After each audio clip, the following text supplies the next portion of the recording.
Hello and welcome to the Jesus Christ, the Peak Millennials Podcast. I'm your host, Natalie. And I'm your host, Collins.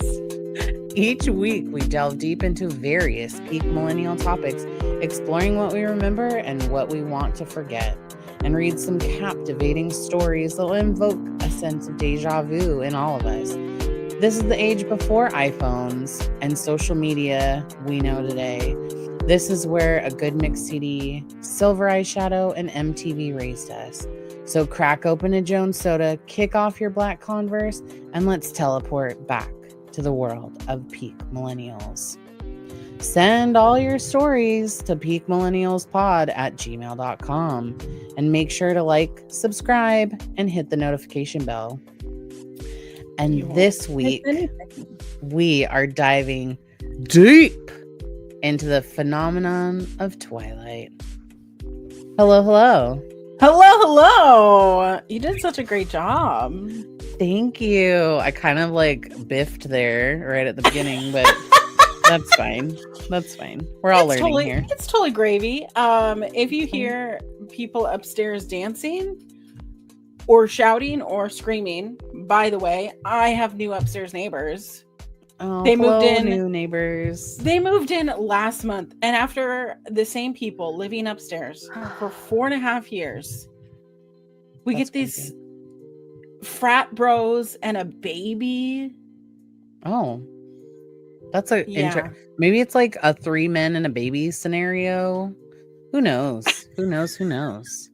I mean, I was gonna say my mess up is a proof that we are not AI. We are real.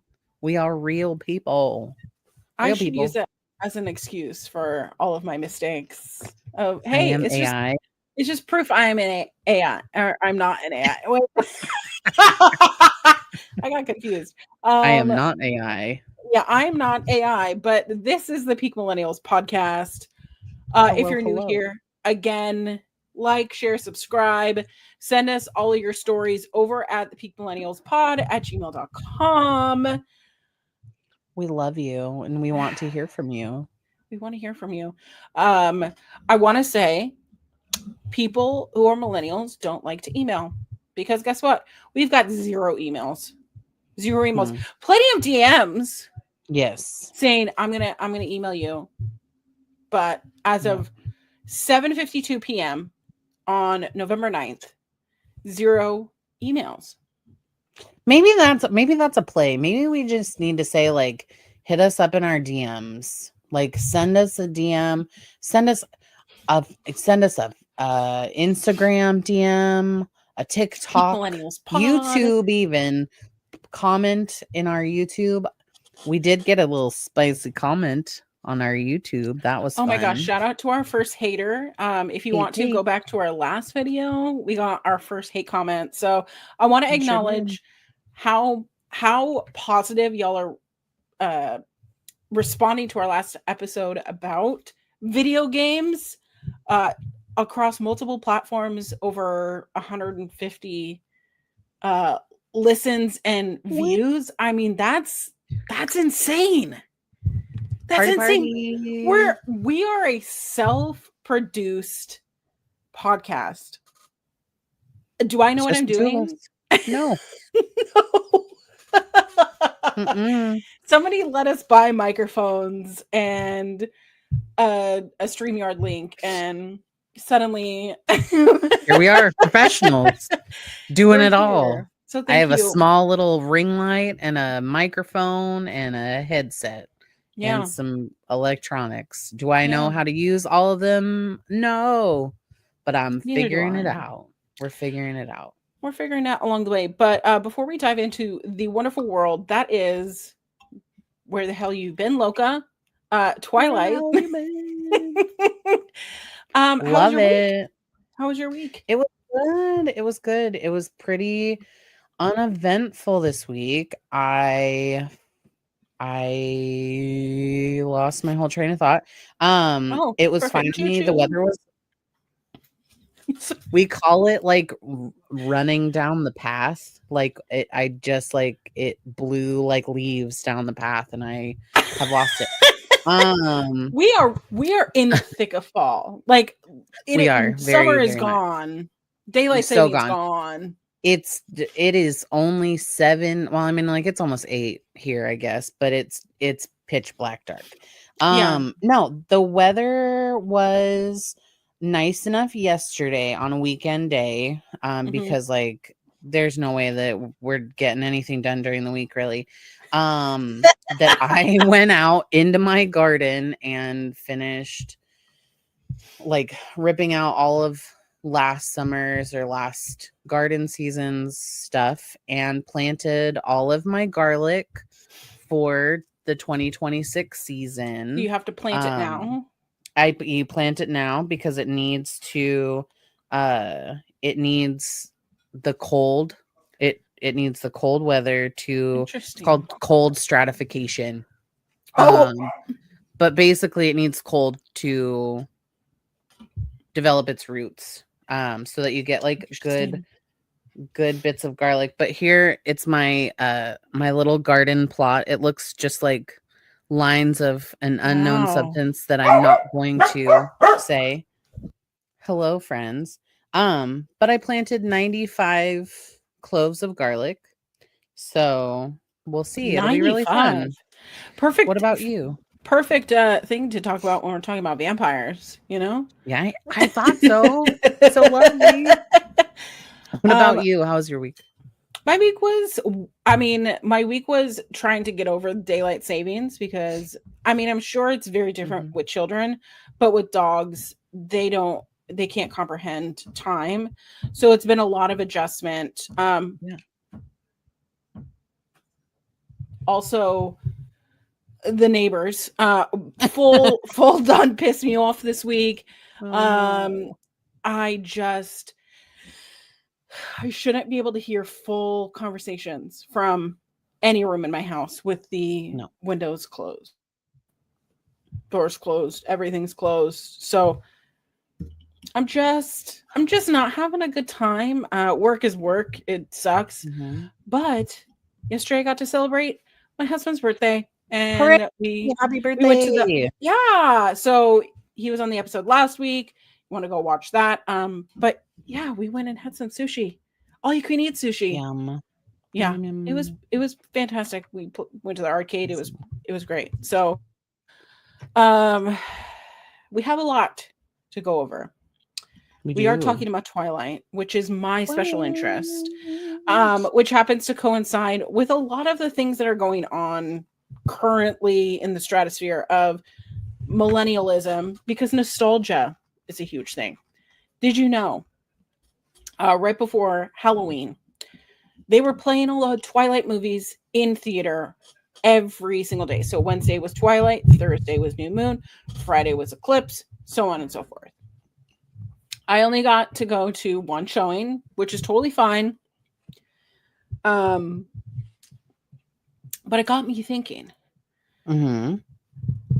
It used to be cringe, I guess, to like Twilight, especially since we were adults and all of this is happening.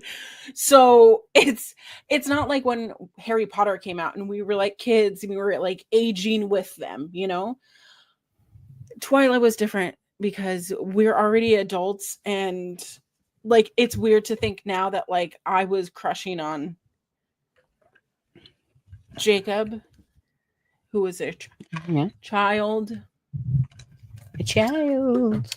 That was a child. And I even in my brain was like, this doesn't feel correct. So I'm going to keep it to myself. But watching the movies back is kind of like I'm watching children. But what are your feelings? So we were just watching in preparation. We also had been watching, it's just like coincidence. We had started watching Twilight probably about 2 weeks ago.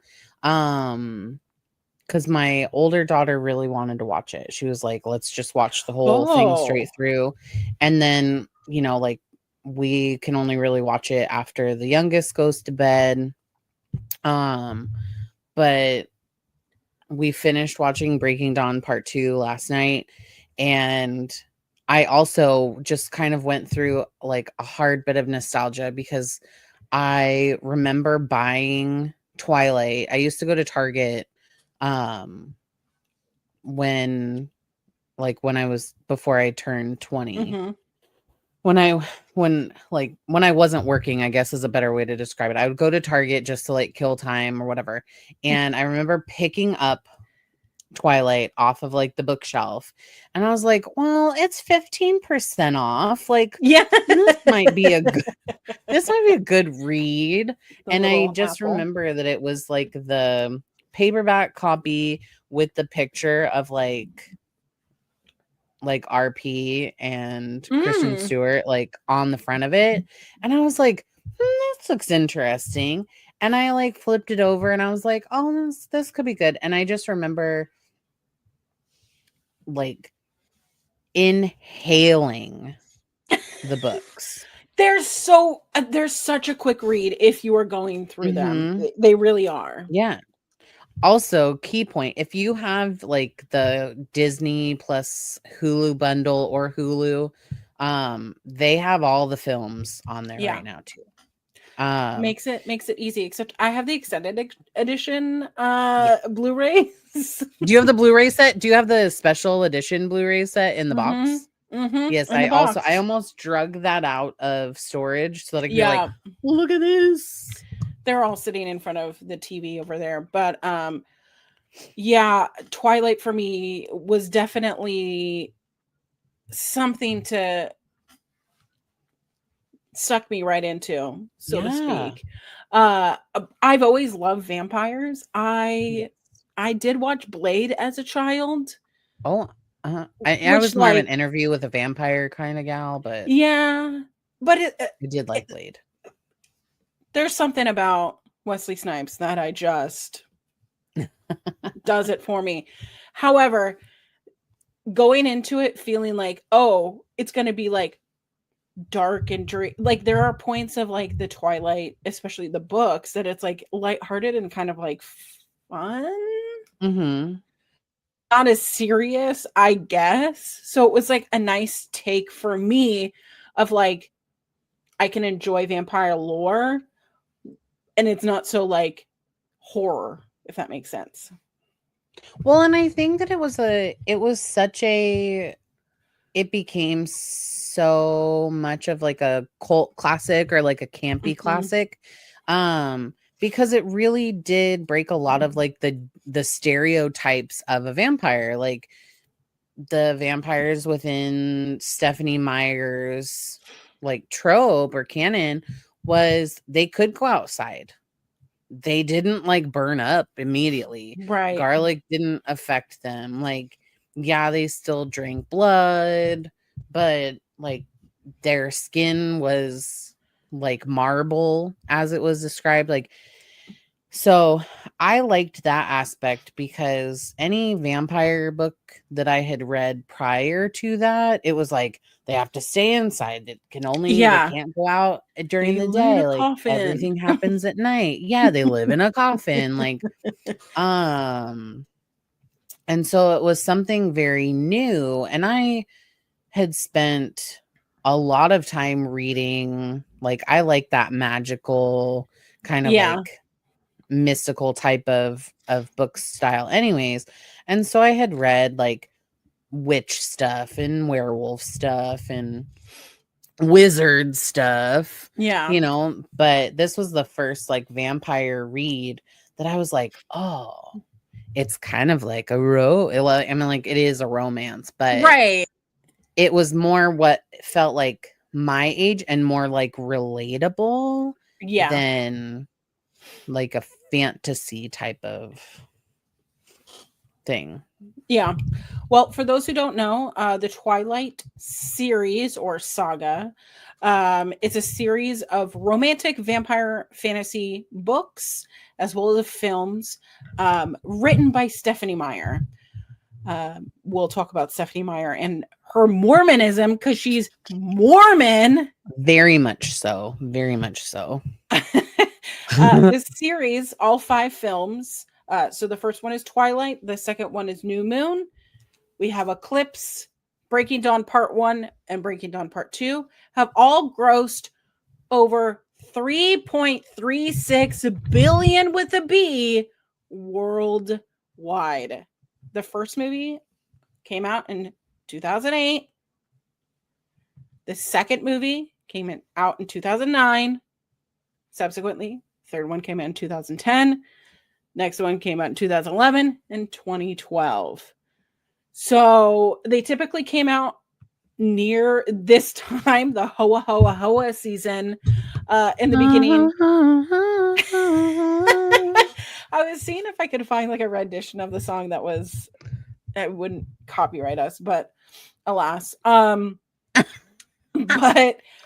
let me tell you, because I lived in New York at the time,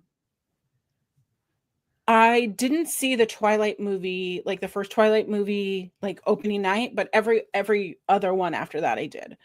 Mm-hmm.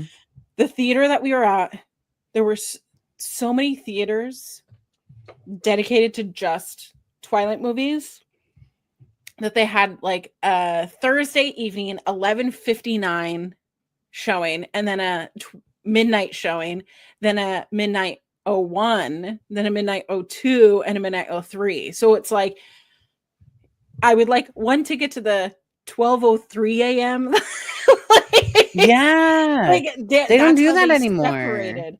I know they don't really do those kinds of things anymore, but it was like that's how they differentiated the different auditoriums for each of them.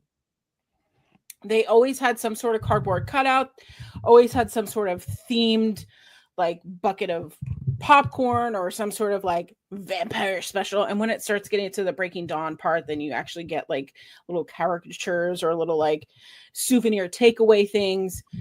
But it was like, for me, it's kind of like we've gone through like other series like Harry Potter and Lord of the Rings, but this felt very commercialized in my opinion, that they were like, oh, we have a fan base of mostly girls who have money to spend to buy all these things. So we're going to make them readily available. Blankets, hats, jackets, shirts. Oh, you want the jacket that Bella has? Oh, here's all these shirts at Hot Topic. Like there were Hot Topic was a big one. Many things. And it really took everything by storm. But while so first off, this series had been in development since before the first book was finished. That started by Paramount Pictures by MTV, which is very interesting because MTV loved when the movie came out to shit on Twilight. Oh, totally. I digress. But it was 3 years later, Summit Entertainment, which is who had the movies for the rest of the time. They were unsure and they put all of their money into these movies. However, the original Twilight grossed $35.7 million on its opening day, thus solidifying the cult classic that we know now. But again, like I mentioned, the critical reception of the films were very mixed, and it was very trendy to shit on, obviously, things that women like because the patriarchy. Yeah.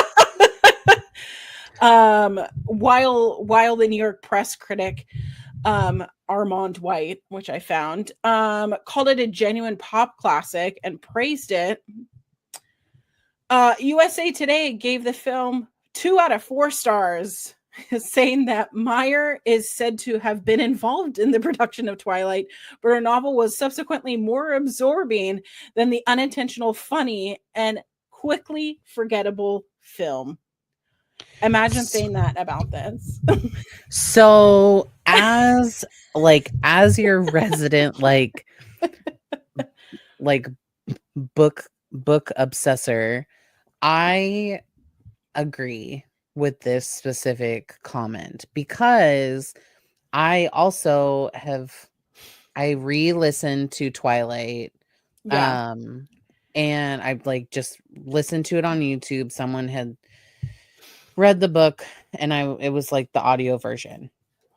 And there are so many key details that were not involved. And I could almost guarantee that it falls the same with New Moon, Eclipse, Breaking Dawn 1 and 2. Absolutely. That there are so many key details of different things that either they changed for the movie or they just didn't include at all that were really key pieces. For example, there's a part in the book where in their biology class, they have to do like a blood test to determine what their blood type is. And Edward's like, Bella, I'm skipping school. And she was like, I don't like to lie. I'm not skipping school. And he's like, well, I'm just going to skip today. You want to skip with me? And she's like, no, I'm fine. And then she ends up like, which is a very relatable thing in high school. Yeah, right. And she gets queasy because the sight of blood makes her nauseous, which they don't say at all in any of the films. They don't say at all in any of the films. And yet, as the books go on. Yeah. You're just like, you fall in love with a vampire. He drinks blood, and blood makes you queasy. Isn't that a thing? But so I mean, there, and then he leads in these very small hints about how he can he knows what people are thinking, but they don't. I mean, I feel like in the movie it jumps from they have one conversation, she goes to the beach, and then all of a sudden he's like, say it out loud, and she's just like, you're a vampire. And can we at least have some buildup here? So anyway, that I digress. I agree that there were so many more things within the books that absorbed you and drawed you into the story. You're right. That were just misses. I will say that did not stop me from rewatching that movie obsessively over and over again. And it also became, in my early 20s, it became the movie that I fell asleep to. Yeah, same. I liked that the movie was set with that bluish, greenish, foggy-ish tint. It was very soothing. Because it's very reminiscent of our home. Yes. Right. So, that was my hot take for a second.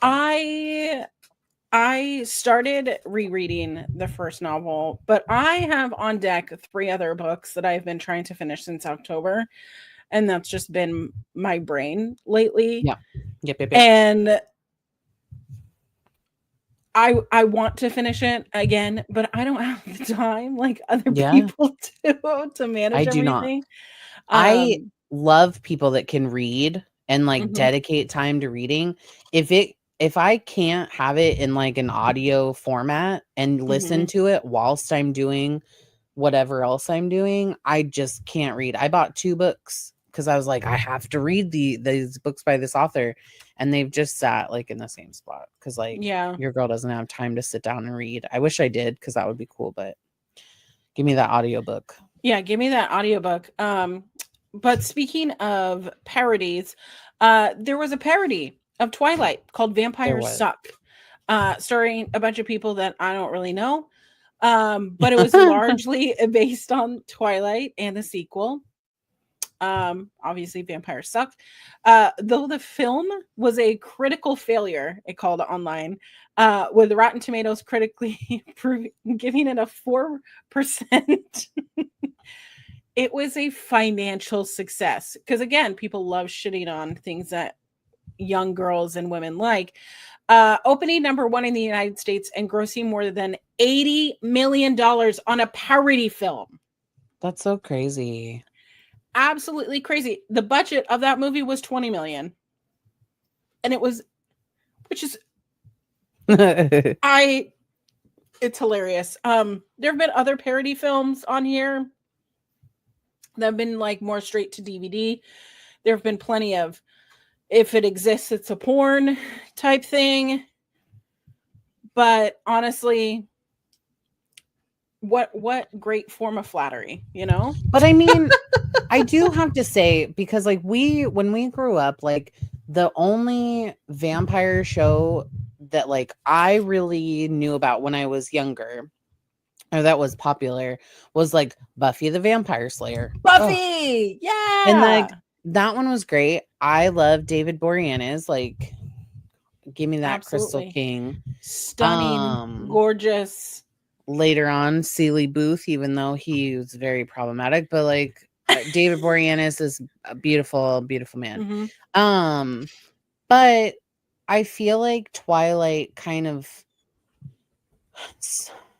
like skyrocketed or like brought to the attention that like there are more vampire style books. I mean, we have not even just vampire books, but also like different series. So there's the Sookie Stackhouse series that turned into True Blood, which was a very popular series. Absolutely. My husband and I, that was one of the first series that him and yes. Yeah. That was like the first series that him and I like watched from start to finish. It is a very different take than very rated R, very rated R. Kids HBO, shouldn't watch this. Yeah, no. But then also the CW picked up on it too, and they had Vampire Diaries, which is very relatable to the Twilight series in that same like love triangle type. Mind you, it was like brothers, but like brothers and a girl, not but like that together. That's also a common thing on the CW because they also have One Tree Hill, which very love triangle. So having a love triangle and then having it vampires and it being successful. And like a small town where like, and then there was also the werewolf aspect of it. There was a witch aspect of it, which Twilight didn't do like witchy stuff, but they did, I mean, like obviously werewolf stuff. And it became a very popular, very, very popular series. So I do feel like in a way, like Twilight opened the door to a lot of this, like a lot of these different series. Mind you, I don't know the dates on True Blood, but I do know that like Twilight did open in a way, like opened a lot of doors or created a lot of pathways. And I think that also seeing shows like Supernatural and knowing that like, yeah, Buffy and Angel, and having that be the forefathers, I guess, of TV and pop culture, really snowballing into all of this, really cultivating that we are interested in the supernatural stuff. We are still interested in witches. We are still interested in Twilight. We are still interested in vampires and ghosts and goblins and werewolves and all the things. And having it relate to teenagers and what they're going through and the aspects of adolescence, and it popularized that like ordinary girl in a love triangle. Sometimes they're kind of pick me, but the vampire themed media, and it really consumed that time. And I remember at Barnes and Noble, there was a whole table that was like Twilight, but it was like Twilight. like Twilight, and it's a whole bunch of books that are of the same nature, but more lore. And it really sparked that young adult literature trend. But the fan culture in it itself, because, and that's one thing that you should tell your daughter, because that's one thing that when my niece was into, as she had mentioned, what was it like back in the olden days with Twilight, because it really was a culture phenomenon. Like SNL was parodying it, like people were talking about it in music videos and like culture. And then remember Kristen Stewart and Robert Pattinson dated, and she cheated on him, and the fucking future president had a vendetta. He had multiple tweets against Kristen Stewart because she cheated on Robert Pattinson. Yeah. Well, and I think what was the other? Oh, I mean, I looked at all of the different collabs that happened for that specific, like during the franchise, and it not just like during Twilight, but like throughout the whole franchise. And like we had touched on Hot Topic. Hot Topic was a big one for me because it was locally available. It was the most locally available thing. But I remember walking into a Hot Topic, and they had a giant display, like a huge section that was specifically designated to like Hot Topic, like merchandise. I literally could not think of the word merchandise. Twilight was Twilight merchandise, because it was everybody got their shirts. So you had shirts, you had all of the family members, which all of the family members had like specific pieces of jewelry that was theirs. Like Alice had a necklace, Rosalie, I believe, had like a longer necklace. Like Emmett or Edward had like a cuff, and then I think Emmett also had like one of them had a metallic bracelet. Anyways, they all had very specific things. You could get that at Hot Topic. They also did makeup collabs, Nordstrom, which like I didn't have a Nordstrom close to me during that time. So I didn't know, but Nordstrom had an official like shop that was a Twilight themed shop. There was a collab during New Moon with Burger King where they had like Team Edward and Team Jacob. I know. So someone that I ended up dating worked at Burger King during this time. Jealous. And they were getting me. Well, I'm trying to remember which movie it was, but like the different wrappers were different characters, and you had to collect them. And I was like, why are we collecting wrappers of burger wrappers? Burgers. Burger wrappers. There was like Nestle had Nestle did a collab for New Moon for different candies that were like Bite Me themed, so that they were themed around there. Different publishing companies did as well. Like the all illustrated copies or like insides, filming. Mattel even did Twilight dolls, so you can still find them. Like I had them. Bella. So this is also the thing that I'm kind of pissed off, because around this time, my parents sold my childhood home. And in there, not only was all my Barbies, but all of my Twilight Barbies. And I had like some Spice Girl Barbies, like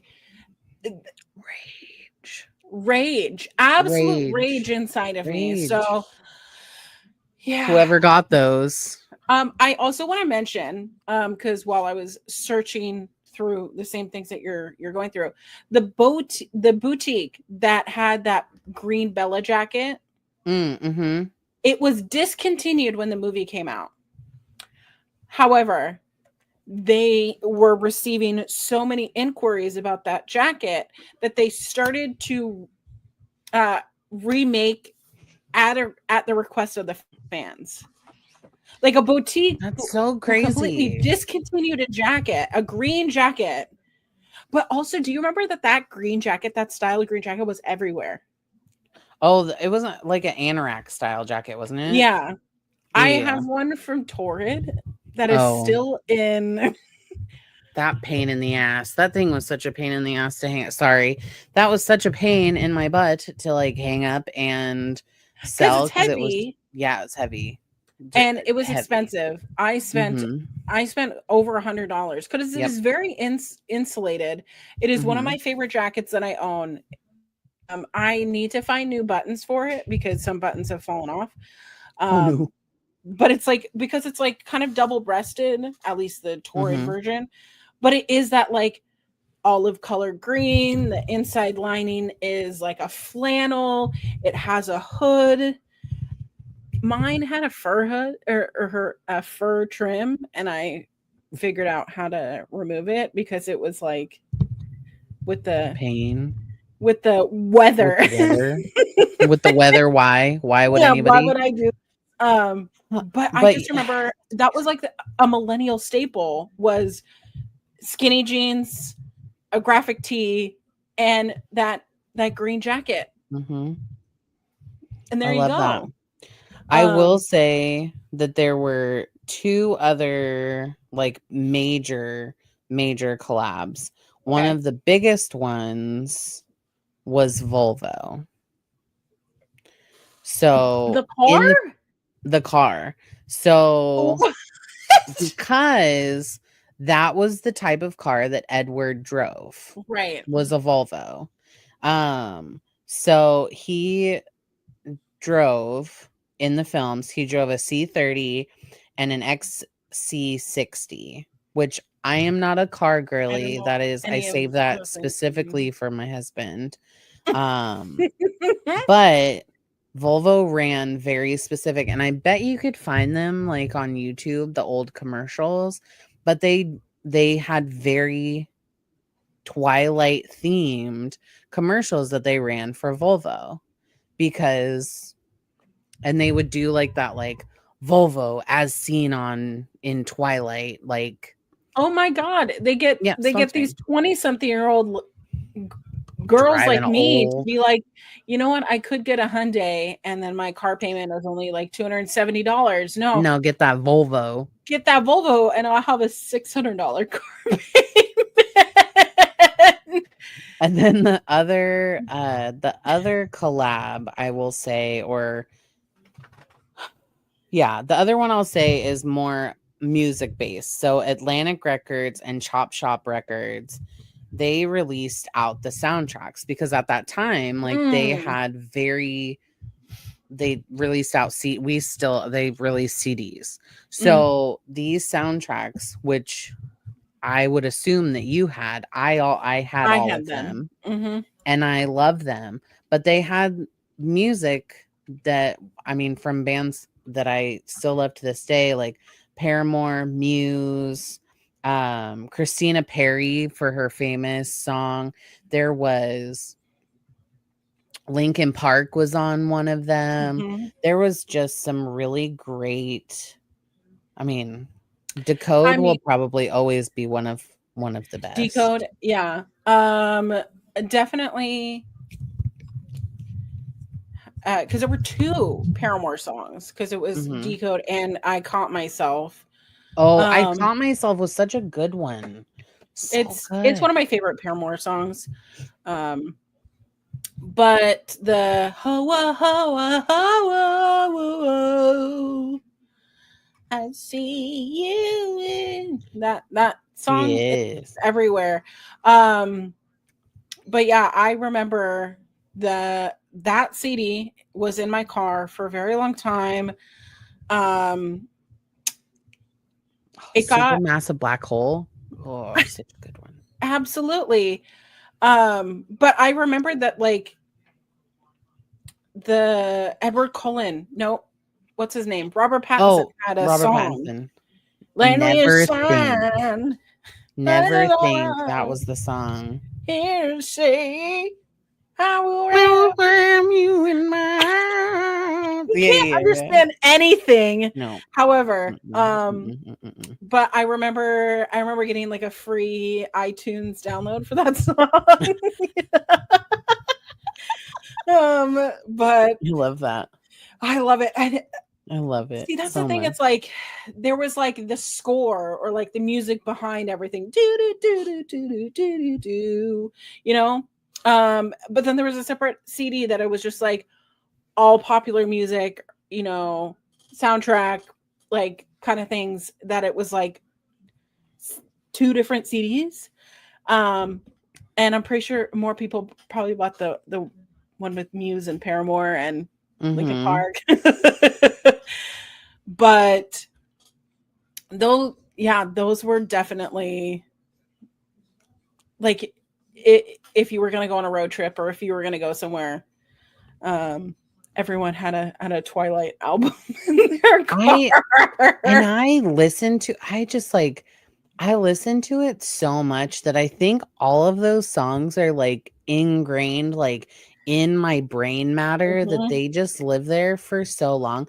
And it's probably super annoying to my family or anybody that like gets into a car with me and like this song will come on and I'm like, oh, I know all the words. Yeah. And it's just like, how do you have like you were just silent a second ago and now you're just gonna start singing. I see you.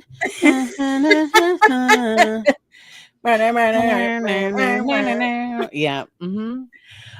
Yeah, crazy sauce. Absolutely. But for those who don't know anything that we are talking about, and you've gotten this far, there are 3 main characters, right? That's all you need to know. Bella Swan, who is the protagonist of the series, a real pick-me girl, ordinary girl, has low self-esteem, and she ends up falling in love with the vampire, Edward Cullen. He is part of the Cullen coven, so to speak. And they all reside in Forks, Washington. Jacob Black is there. He's a minor character in the first novel, but as the saga progresses, he's a part of the Quileute tribe, which also I kind of get a little bit pissed.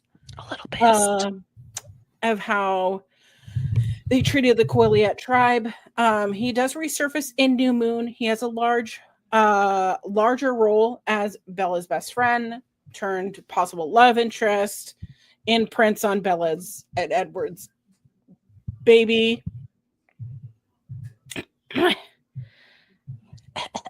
It's a whole thing. It's a whole thing.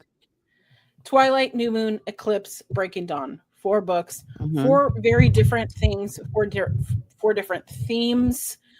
But it is to note that the literature inspiration for all 4 of these books are based on other pieces of literature, and I'm going to tell you them. Twilight is based on Jane Austen's 1813 novel, Pride and Prejudice. Such a classic. So good. That's that's like my most favorite book of all time. Side note. Okay. It doesn't piss me off is Pride and Prejudice. It pisses me off. Okay. It makes me so mad, but I also really love it. And then just like the remake with Keira Knightley. Oh yeah. Such a perfect piece. Anyways, it really is. Sorry. New Moon is based on Shakespeare's play Romeo and Juliet, where Jacob does come in, but Edward leaves and Bella basically goes through a depressive spell. And then the way that she has seen Edward is by confronting death or basically being an adrenaline junkie. And then she's presumed dead. So Edward goes, you know what? I'm gonna end it all, and tries to kill himself. So that's what that one's based off of. Eclipse is Emily Bronte's 1847 novel of Wuthering Heights, which I had to read that in high school. Very good lovely book. And then Breaking Dawn is based on another Shakespeare play called A Midnight Summer's Dream, which is my favorite Shakespeare novel of all time, or novel play. What am I saying? It's such a good one too. And if you ever get the opportunity to go see a Shakespeare play, you know how during the summertime they do like Shakespeare in the Park or whatever on YouTube, go watch it. Go enjoy it. They are meant to be consumed and enjoyed. And after all this time, enjoy a Shakespeare more than just Romeo and Juliet. But I digress. Shall we talk about Mormonism in the novel first, or the impact these films had for Forks, Washington? So, I mean, we could get the Mormonism right on out of the way. Is Mormon. How can you tell if you don't know what Mormonism is? You can use Google. It's it's an adrenaline and rush. For anybody that might get triggered by that, you can also call them, they would prefer to be called LDS, Latter-day Saints, at this point, because Mormonism is derogatory. But had no idea. Yes. So Mormonism has a negative connotation now, due to just like stereotypes of Mormons being polygamist, and they're trying to stray away from the cult-like attributes of their religion. Right? The LDS, and then there's the more extreme. Yeah, so there's the Latter-day Saints, which are your like traditional Mormons, and then there's I can't remember what they are, but the ones that are like not polyamorous, Jesus Christ, polygamist, yeah. Polygamist, they all follow the same like Bible structure, but if you dive into last podcast on the left did a really good series podcast on the left. I love that one. But anyways, I could talk about this for a minute. But Stephenie Meyer has in other interviews acknowledged that her faith has influenced a lot of her work. She says that her characters tend to think more about where they came from and where they're going, which is a typical LDS, Latter-day Saints way of thinking. The Twilight series analyzes a lot of Christian moral dilemmas of moral temptation, which is often talked about. But Stephenie Meyer also said that the idea of Twilight came from her dream in 2003. So I just read that. But in her dream, the dream was about a human girl and a vampire who was in love with her, but thirsted for her blood. Based on the dream, Stephenie Meyer wrote the transcript, which is now chapter 13 of Twilight. So if you want to go read that, that's kind of fun. After I found that out. But a lot of themes in the books are about temptations and how it can corrupt oneself.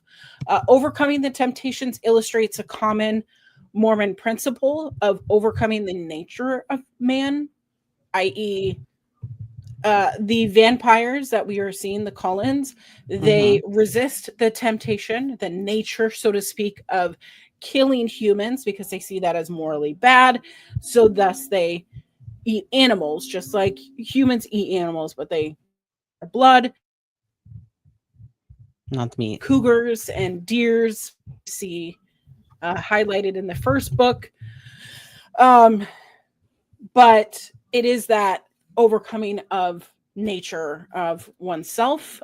Mormon tenets of immoral and eternal life are also explored in the series. Yes. I remember in the first book, a lot of things that Edward was saying was like, well, I'm going to hell.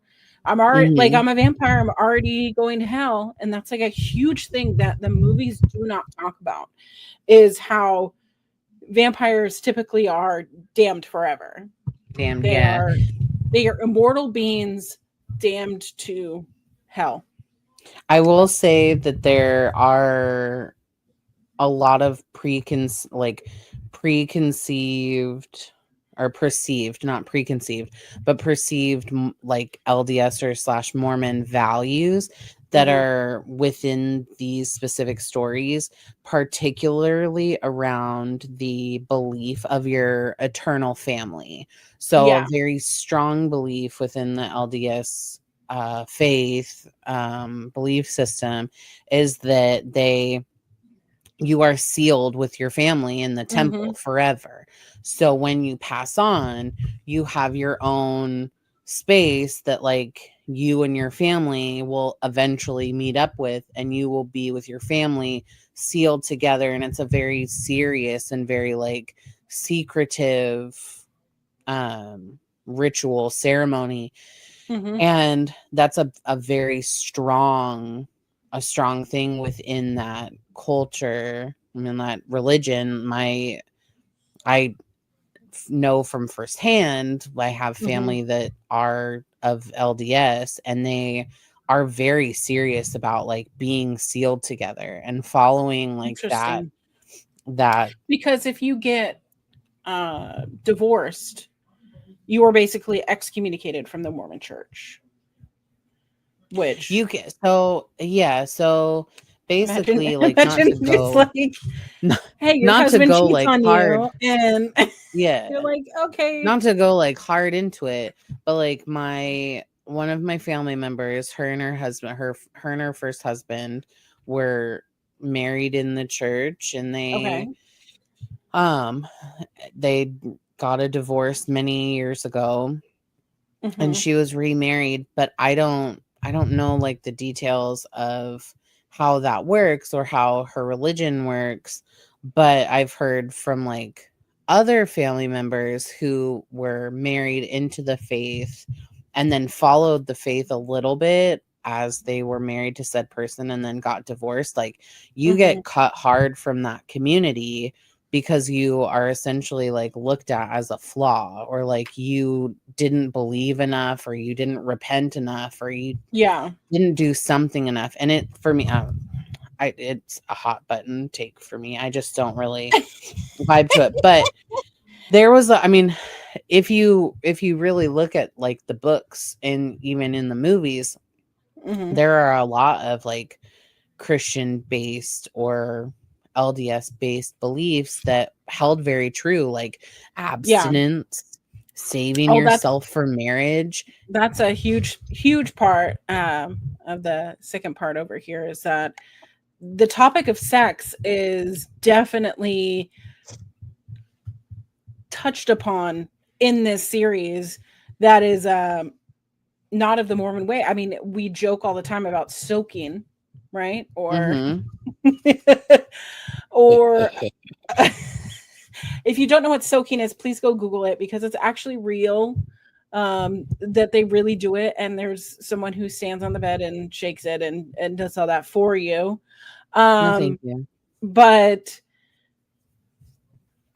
Stephanie Meyer says that she does not consciously intend for her novels to be Mormon influenced. However, there is that whole theme of abstinence the entire time, where Bella wants to give it all. Like, I want to give you everything. Yeah. Take it. And Edward's like, no, we can't. No, we can't. No, we can't. No, we can't. And then they get to Breaking Dawn, and they finally, and that's when they like completely piss me off. They like destroy the bed. They, get kind of violent with it, which is again, it's better in the book. Yeah. It's better in the book. The movie is a little funny. Like, it's funny. Okay, so like if we're gonna touch on that, if we're gonna touch on that for just 1 second. Yeah. That whole part of that movie made me so irritated. So like if you haven't read the book but you've only seen the films, which like I have to explain this to Brian quite often because he just doesn't, he's never read the books, he's only seen the films. Sure. One of the biggest takeaways that they really failed on when it came to the movies is that both Edward and Bella have so much internal monologue that you lose out on so much stuff.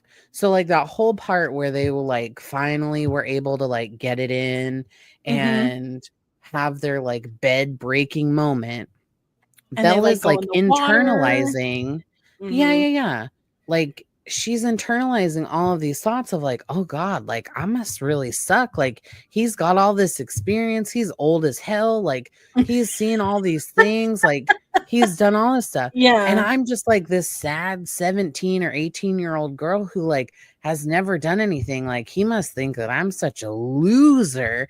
And then he's the one over there that's like, oh my God, I'm about to kill her. Like I'm about to break her bones, you know, like, but nobody can pick up on that in the films because they're just like, looking at each other awkwardly. Yeah, like, and I do have to say, like, because I can't relate to like people when they're finally married of finally having sex. Like, no, that's not something that I did. I did not save myself for marriage. I've had quite a number of partners that I hate admitting on my part. You just need to try. Gotta try it out. But it is that like awkward unsureness of like the first time that you become one, you know, so to speak. That it's like you love this person so much and you now are like legally bound to this person. Thus, like, oh God, could you imagine? I could never do that. I could never. But that is like part of the Mormon culture, like a lot of religions, that they abstain from sex. And that is a huge piece of morality for them. That if they do not remain virgins on their wedding night, that it is a moral failure, which I cannot relate to at all. I cannot. But that is a huge tone, especially from eclipse, new moon, and I mean they kind of touch on it in Twilight, but not really. But it's so crazy to me thinking that like Stephanie Meyer was like, yeah, I don't think and like much of the books are influenced. I just think that like some themes, and it's like literally all of this, all of it, like, the morality aspect that is like. And I'll just take a little side part because we don't have to really go into it at all because I really want to hear about Forks. Because like I'll gladly admit I've never been there. I want to go, but I've never been there. What? Yeah.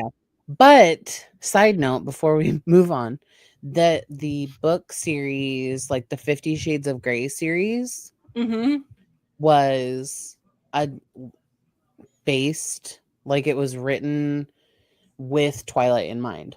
So like it's essentially Twilight fan fiction.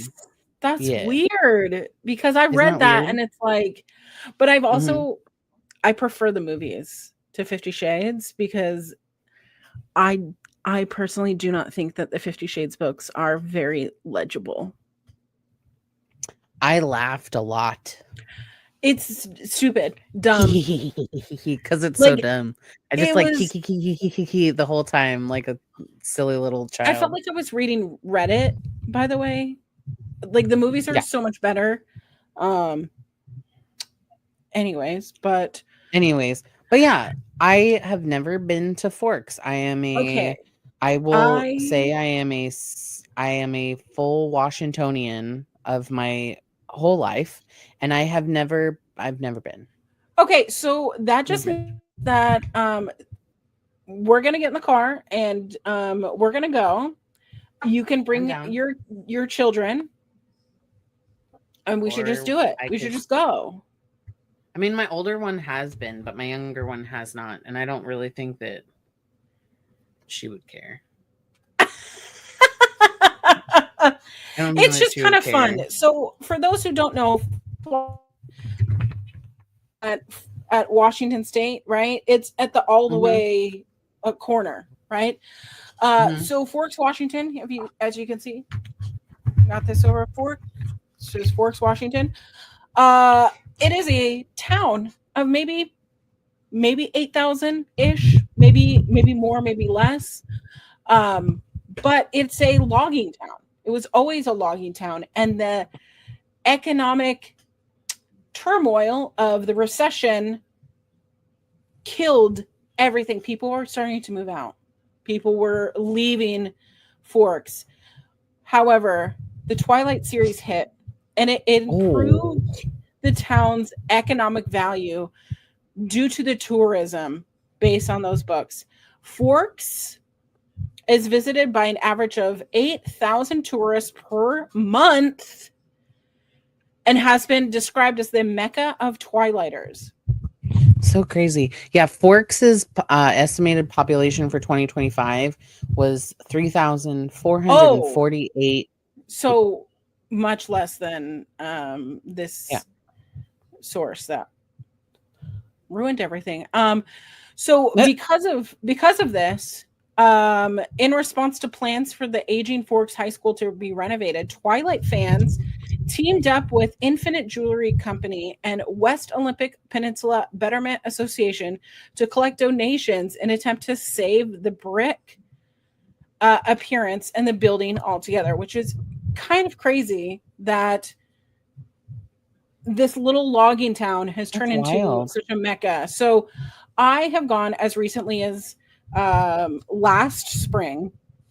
I took my sister-in-law and we went, and I think she was, because she's from the Midwest, so she was impressed by how long it took to get there. She loved the ferry to get there. But she was like, "Are we there yet? Like, we just hit Port Angeles." And I'm like, "We're not there yet. We still have like an hour and a half." And it is really like, it's not a highway to get there. You are literally driving through the Olympic Mountains. I think that's why we haven't gone, is because it is a journey to get there from where we are. And it's like, there's the freeways, there's the ferry, there's a crazy country road. And like, some of it is like off of a cliff. Like if you are going faster than 35 miles an hour, like, and there's all these giant logging trucks too. So it has been called also one of the rainiest cities in the United States. Much rain accumulates per year. I'm trying to find where. Sorry, I had it and then it left. Okay, that's not where it was supposed to be. How much rain, Forks, Washington? Okay. Which is so funny because, like, just as while you're looking that up, most of the film wasn't even filmed in Forks. It was filmed in Vancouver. Yeah, I know. It was mostly filmed in Vancouver. Did you know that? Vancouver, British Columbia. Yeah. And then Vancouver, BC. The houses, so the Twilight House and the high school are actually in Oregon. Yeah, Kalama. In Kalama. Kalama High School is where the exterior shots. Kalama. Even like, it's so crazy to me that all of the only things that were actually filmed in Forks were all of the La Push scenes. It's La Push. And then the Swan house, like Bella Swan's house. It's La Push. Well, the first, baby. The first one is. Anyways. But so even the Cullen house wasn't in Forks. It was in Vancouver. It's stunning, beautiful, absolutely. But Forks, Washington receives an average of about 120 inches of rain per year. That's about 10 feet of rain per year. That is a lot of rain. Nice. So when we went in the springtime, guess what? It rained. It rained. Which was kind of fun to take pictures outside because it was raining. But I'm going to tell you, from the bank to the convenience store, to the church. Forks residents, stop here. Here's a map of all the different Forks Twilight things. We went to the little visitor center. I talked to this lady for an hour about all the Twilight and how Twilight has completely changed her life and the town itself. A lot of people were going to foreclose on their homes, and Twilight revived. And it is because Festival has come to town. So this is from their website. Whether you've been coming for years or are a newborn, gather along with your fandom family in Forks, Washington from September 10th to September 13th, which, by the way, it's when Bella Swan's birthday is. That's how they... So come celebrate Bella Swan's birthday. Eat, sleep, and breathe your obsession. We are looking forward to celebrating 15-year anniversary of Breaking Dawn Part 1 for this immersive experience. So if you want to go to the Twilight Festival this year, they have people from the Twilight franchise going to be there. So Jackson Rathbone is going to be there, and Ashley Greene are going to be there this year. Fancy. So I think we should go. That sounds lovely. But it is like a full festival. They shut down part of the street. It's like kind of carnival experience. They have a lot of crafters. They have a lot of merchandise stuff, and of course you get to meet and greet with the Twilight people. But guess what? Where do people sleep? Like, do people just like go, okay, I own a house in Forks, I'm just going to rent it Airbnb style? Because I don't think that they have a hotel. Like, maybe they might have a bed and breakfast or something, but that it's not like a commercial area. I don't think that they even have like a Starbucks or like a McDonald's. There's nothing out there. Again, logging town. They're like, they have a diner. Like, it's crazy. But honestly, the Twilight series changed my life. In 2020, the series was shelved in the Library of Congress for preservation. In 2019, BBC listed the Twilight series as one of the most influential novels. There's about 100 of them. But it really like has immersed into millennial culture that we know today. So yeah. It really does. Like I remember it not really being a thing.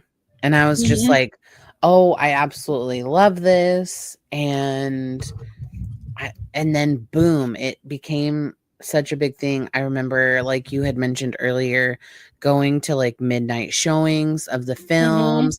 There's a specific, like, it's so stupid. There's a specific part in in Twilight where like Charlie Swan, Bella's dad, is like, oh yeah, I chased them. You know, they're headed down to Mason County. I'm going to call the Kitsap County sheriff. And I was like, woo! That's me. Every time he says that in the Twilight movie, I was waiting. Yeah, I was waiting. But I mean, like, there's so many silly, ridiculous things. Like, we could probably talk about this for forever. Like, we could. We've been talking about it for an hour now. I mean, like in Breaking Dawn Part 2, there's this whole scene again that is just so good in the books, but in the movie, it's really good too. But there's a fight scene that was like this vampire war. Oh my God. And then you find out after this giant scene, and you're sitting there crying because like all of these characters that you've like grown to love from three movies, and then you've met all of these really great ones, like you come to find out that it's a root, like, oh, Alice's powers. Right. So the Volturi and the Cullen and everyone is like, arguing because this baby was created, right? They think that it Mm-hmm. is an immoral baby. Then they come to find out that she is half human, Vampire. half Yep. vampire. And then all of a sudden the Volturi goes, just kidding. We don't care. We're going to kill you. And they take Carlisle, throw him out, and then they lift the head. Oh, and and the head. I tell you, everybody in the theater screamed. Roared. Because guess what? That's not in the book. Mm-mm. It's not in the book. So everybody up to this point, for the most part, the books have been very on tune with the movies.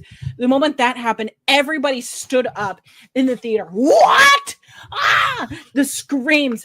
It is registered in, like, I don't remember what I did yesterday, but I remember the screams that were scrumped. November 18th, 2012. Mm-hmm. I'll remember that forever. November 16th, 2012. And I will say that, like, again, Brian has never read the books. He's only seen the films. And so for him to follow along to this and then to see that pivotal moment of just like what is a good, like it's like a juke move, like, like just gotcha, Mm-hmm. like we gotcha. But it was such a point where you're like, oh my God, like, is this really happening? Like, you've watched all of these characters and now they're breaking out into this like crazy battle. The Volturi is trying, and mind you, if you haven't seen it, I'm sorry, you probably don't understand what we're saying, but the Volturi is like this ancient royal vampire family that lives in Italy, and they do some crazy stuff, and they're all hella old, and one of them really wants to die, and one of them looks like kind of a weird blonde child, and then the other one has like a ridiculous laugh that it just kind of like goes a little crazy. But they collect different vampires to be in their clan, and they all have crazy magic powers. So you've got Dakota Fanning is in there, of like all things. And Dakota Fanning is Jane, and Jane has powers, and her brother has powers. There's other vampires that are in there too, and they all have these crazy powers because the vampires within this series are all built like marble stone. That's a big thing too. I mean, there's just so many bits and bobs that are in here that are so crazy. And then you see this whole battle. Rami Malek just shows up in Breaking Dawn Part 2 as Benjamin. Like, he can control you've water. He can control earth, like everything. And he's like super powerful, but they're like hiding him away. He like that moment where he just like slams into the ground. It's so fresh in my mind. And then there's the Romanians that come in, and I can't remember their names, but one of the Romanians, he played in Shameless, and he played Mickey in Shameless. And I just think about his like Eastern European accent, and I'm like, maybe this is where I picked this up from. Like, I just randomly will just start talking in a weird Eastern European accent. Exactly from that. But I mean, there's so many like really cute little, like, I don't want to say cute, but there's so many fun little bits that, again, like, I think because they didn't want to make it like a 4-hour long movie, there's just and there could have that they could have just added in. I will say, if we're talking about like filming locations, just briefly, there's a scene in Breaking Dawn Part 2 after Bella obviously turns into a vampire, where they take a quick little stroll to their new cottage home that's on the Cullen property. And last night we had looked it up, and it's like a full 40-minute drive. Or 40 miles away from where like the Cullen house is. Yeah, they just walk there. And it was a full prop piece that they put up for the film, and then shot their couple of shots, and then it was gone. Like, it's not an actual house, which I know is common in film, so it not a big deal. But they like made it seem like the Cullens live on this giant piece of property, because in the books that's what happens, is this cottage just poof shows up. Honestly, and that's where Edward and Bella live forever. I like it. Shall we go to our hashtag Ask a Millennial? Yes, please. I have 3, so if we have time for them, I don't know. I will read the first one for you. And what? I can make time for you. Oh, for me. But yeah, let's do some yes, let's do some Ask a Millennial. Yeah, I'll do the first one and you can read the second one. So yes. All right. So the first one comes from Am I the Asshole on Reddit. Am I the asshole for making fun of my girlfriend for writing fan fiction and claiming it's actual writing? All right. Yes. Immediately, yes. Immediately, please read on. I would like to listen. All right. My girlfriend, Abby, female 31, so 31 years old, and I, male 33, have been together for a few months, and this Easter, I was going to introduce her to my family. We haven't moved in together yet. Abby is quite smart. She has a PhD and works in her field. I only have a bachelor's degree, so BA. So you can imagine my surprise when hot, smart woman wanted to date me. Anyways, I digress. Abby's passion is writing, although she never allowed me to read anything she wrote. That's incorrectly worded, but anyways, she dreams of writing a book. This person has a bachelor's, and yeah. Sorry. No judgment, I guess. She dreams of writing a book and says she's practicing and trying to draft things. One day, I was staying over and fell asleep, and she went to her office to write. When I woke up, I peered over her shoulder when she was writing and saw names that sounded familiar. I asked her about this, and sure enough, she admitted to writing fan fiction. Apparently, she already wrote 100K fan fiction and is working on her third one. She says it's writing practice and she loves it. I told her it's cringy, and if she was serious about her book, she'd write it by now, because she's pretty much already wrote 2 books, if only they weren't fan fiction. She got silent and told me to leave her alone. When I introduced her to my family, I mentioned that she has a PhD. My brother and sister got impressed and asked about it. Abby tried to tell them, but I interjected and told them to not be so impressed because she wastes her time writing silly fan fiction, so I don't know how she even got her doctorate. It was meant to be a joke, but Abby was angry. She called me an asshole. She wouldn't talk to me for the rest of the day and asked me to drive her home. I tried to come in, but she told me she wanted to be alone and write her fan fiction. I told her she was childish and left anyway. I haven't heard back from her since then, and I told my sister, and my sister agreed with Abby. I tried to call Abby, but she texted me with asshole and nothing else. My sister thinks I owe Abby an apology, but I don't think I did anything wrong. Yeah, Abby is annoyed. Was I really an asshole here? Yes. Yes. Yeah. Yes. If I had my red flag picture, I would put it up again today.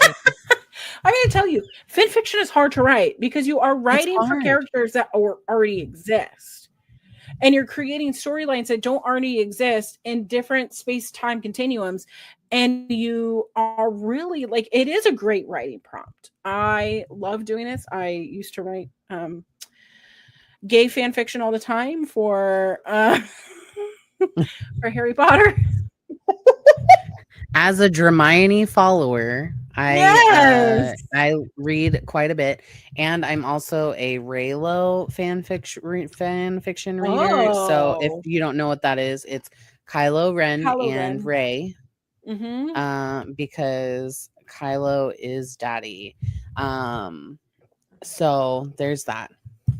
But it is very hard because jealous. He what? Doesn't this read like he's jealous of her because she has a PhD? Yes. No, it reads very like, I am so great and she just writes fan fiction. But in reality, she is a successful, smart, creative person who knows what she wants to do and has found something that provides her with a creative release. She doesn't need to publish. And most of the time when you have to publish like your books or your fan fiction, you have to completely rewrite your entire story because a lot of those things are trademarked or copyrighted and you can't copy it. So like we'll use like Senlin Yu as an example. She's writes Hermione fan fiction. She wrote a book called Manacled not recently. She wrote a book called Manacled and had to rewrite the entire thing because someone wanted to publish it. And now it is a published book called Alchemized. And she had to remove any aspect of like the Harry Potter canon from the Harry Potter series of anything like Draco or Hermione based and turn it into entirely new characters. Many people have gotten published. There's a book called Rose in Chains I recently read another story by an author named Allie Hazelwood who wrote Raylo fan fiction. Anyway, yeah. So, I mean, they have to completely rewrite their story. So if she likes writing her fan fiction and posting it on AO3 or Wattpad or whatever, let her do it. Yeah, he is an asshole. And I hope to hell that this woman, broke up with this stupid dick.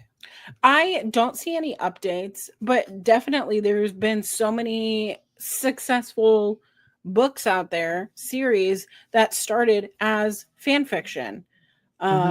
So I brought this up because Twilight fan fiction was 50 Shades of Grey. Yes. There have been so many other fan fictions that have become other vampire. I can't think of the specific series, but it went on to win like a bunch of awards.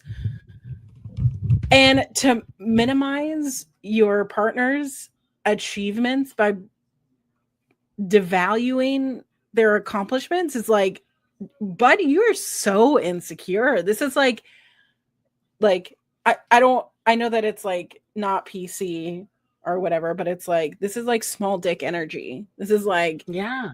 100. Oh, you aren't the smartest person in the room, so you have to devalue someone who has accomplished something that you clearly can't. And when what is it? Imagine my surprise when a hot and smart woman wanted to date me.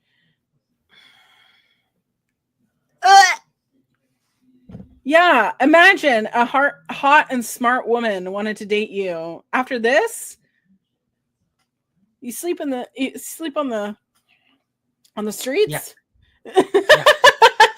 Yeah. Like, this is basement behavior. Yuck. So wasting her time writing silly fan fiction. That's, I don't know how she got her doctorate. Like, what have you done? Created a Reddit account? Yuck. Yes. YTAs, I agree. You are the asshole in this situation. And it's what's irritating to me is that he didn't see that he felt like he needed to apologize. I know. To his family about her. Could you imagine going to a person that you were dating's house to be like, oh my gosh, I've heard so many great things about you as being my partner's sister or mom or whatever. And then he looks at it and he's like, I don't even know how she got a doctorate because she just spends all of her free time writing fan fiction. That's like saying like, oh, I don't know how they have a job when all they do is play Call of Duty all day long. Right. Then it's like, they like to play Pokemon. Ugh, how lame. Like, I love Pokemon. It is not lame. It is cool. And I love that this woman is like, and they're in their 30s. It's not like they're like young. I mean, they are young, but like, she clearly is like, I'm going to go home and unwind by doing the thing that you just tried to devalue. She could be doing drugs. And I don't even mean legal ones. Like, she could be doing drugs. Like, that could be her release. Natalie, that is so funny. But I'm being serious. She wants to write fan fiction. Let her write her Let her fan do it. fiction. Absolutely. She doesn't. She could be doing crazy stuff. Anyways, Yeah. we have one more. You want to have one more? Okay. Yeah, you do it. All right. Am I the asshole for not inviting my friend, 25 female, to an event with the rest of my friends? So it says, I, 24 female, am a big Twilight fan, as most of my friends, except for one, 25 female, who I've known since high school. A Twilight event was announced in my city, and I reposted the post. A few of my friends, who are also fans, reached out asking to go. Since everyone gets along well, I asked if they'd be okay going as a group. They agreed, and we got our tickets, and I made a post saying I was excited to go with them. Shortly after, the friend who doesn't like Twilight DM'd me saying, "Damn, I didn't know y'all were going to go. Thanks for the invite." She followed up with a long message about how our friendship doesn't feel the same anymore, how she feels like she's just there when she hangs out with us, and that I don't divide my attention evenly when we're in groups. She said that she didn't feel included. Honestly, I didn't think that she'd be interested. She's openly said that she doesn't like Twilight. I think I should be able to hang out with different friends without it being a problem. Context. She's socially awkward and I'm her closest, maybe only friend. When she hangs out with the group, she mostly keeps to herself and clings to her boyfriend. But on social media, she acts like she's fishing for invites to things she wasn't included in. She often buys tickets to something and adds herself to our plans. I tried to be honest. I told her I felt like she only talks to me and not the rest of the group, which makes it harder for her to feel included. Me doing things with others isn't a rejection of her. She responded by saying that it hurts that she's the only one not invited, and even though she doesn't like Twilight, she still wanted to be included. I explained that our personal dynamic has changed. It's hard to maintain a conversation with her because her responses are minimal and we don't have as much in common anymore. Instead of comparing friendships, we could have tried finding new shared interests. She ultimately ended the conversation saying that she didn't want to explain her feelings anymore, and we haven't talked since. I do feel bad if she was genuinely hurt, but I also feel like she's too emotionally dependent on me, and if she can't see how her behavior is affecting others, she may need to step away from the friendship. Am I the asshole for not inviting her? Okay, I've been this friend on both sides. And my instinct is that she's not the asshole for not inviting her, especially if she's openly said, I don't like Twilight. It's a Twilight event. However, it kind of sucks seeing like, oh, everyone in my friend group is going to this thing and I didn't get invited. And sometimes I'm the person that like, I just want to be invited for me to say no. Yeah. You know what I mean? Yeah. I completely agree. I think that OP is an asshole. I do. I think I agree. This could have been a different kind of conversation. This could have been a, oh my God, I'm so sorry. We didn't really think that you would want to do this. We would love for you to come. That could have been it. Let's have a conversation about something else later.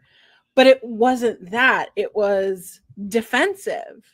And I think that makes OP kind of an asshole. It makes it very intentional as to like why she didn't invite this friend.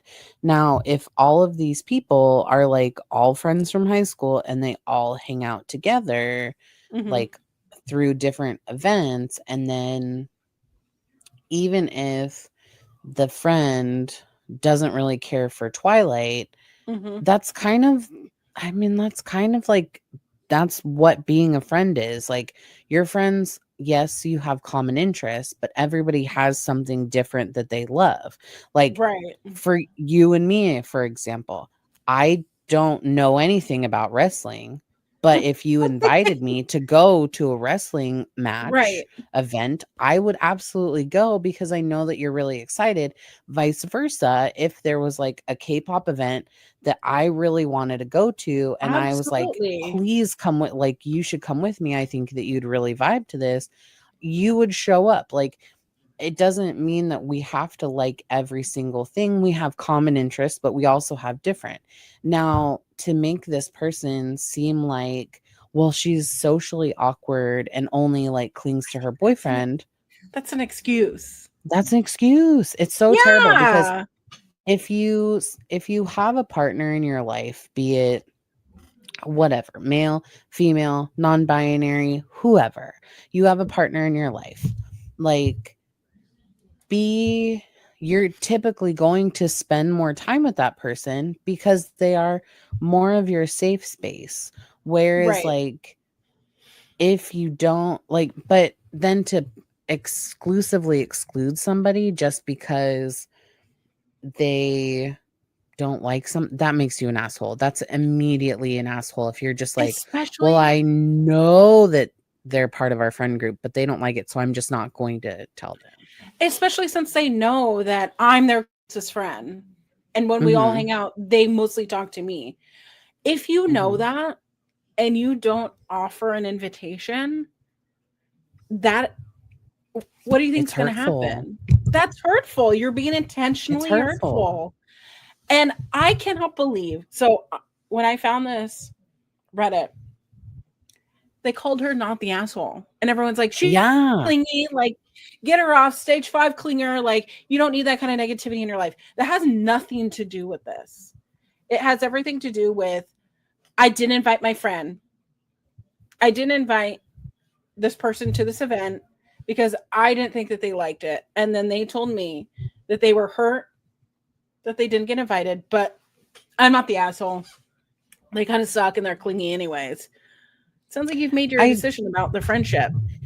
Yeah, so why can't you be honest with that person? And then to be like, oh, well, they just fish for an invite. Like, that's clearly they're trying to build connect. a relationship. They're trying to connect with you. So like, you're making them feel bad. That's why nowadays a lot of people don't ask to be invited and they just stay in their own space because of situations like this where they're like, well, while I'm not the biggest fan of that, I would still like to spend time with you.